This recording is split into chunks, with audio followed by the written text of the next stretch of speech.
আসসালামু আলাইকুম। কেমন আছেন? আশা করি ভালো আছেন। আজকের এই ভিডিওতে আপনাদের সাথে আলোচনা করব তিস্তা নদীর ছোট মাছ সম্পর্কে। ইতিপূর্বেই তিস্তার ধুধু বালুচরকে জলস্নাত করে আগমন ঘটেছে নয়াপানির। আর স্থানীয় জেলেরা তিস্তার নয়াপানিতে জাল দিয়ে শিকার করছে দেশীয় নানান প্রজাতির ছোট মাছ। তিস্তা নদীর সবচেয়ে বিখ্যাত ও সুস্বাদু ছোট মাছ হচ্ছে বৈরালী, যাকে এই অঞ্চলের রূপালী ইলিশ বলা হয়।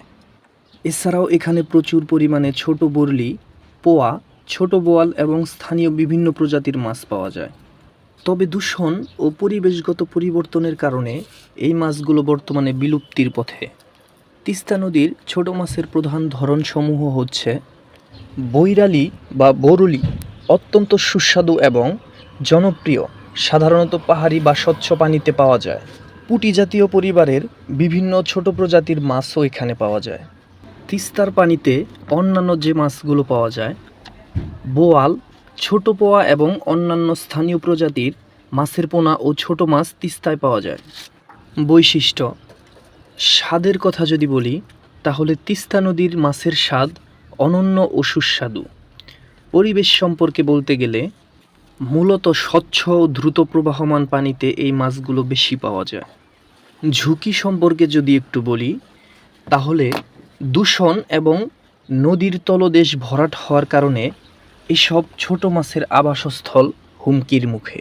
তিস্তা পাড়ের সাধারণ জেলেদের সম্পর্কে যদি বলি তাহলে তিস্তা নদীর স্থানীয় জেলেরা বর্তমানে এক ভয়াবহ অস্তিত্ব সংকটের মধ্য দিয়ে দিন পার করছে।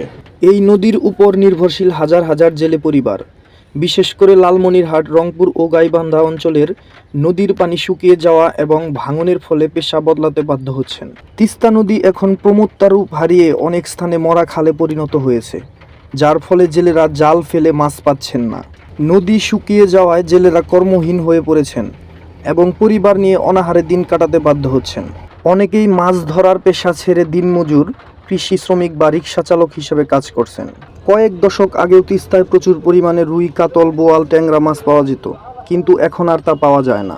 নদীর পানি কমে যাওয়ায় এবং চর জেগে ওঠায় মাছের প্রজনন ও বিচরণ ক্ষেত্র ধ্বংস হয়ে গেছে।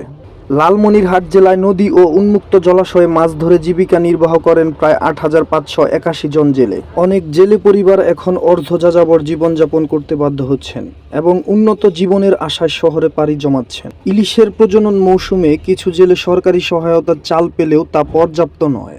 সংক্ষেপে তিস্তা পাড়ের জেলেদের জীবন এখন অত্যন্ত করুণ এবং অনিশ্চিত।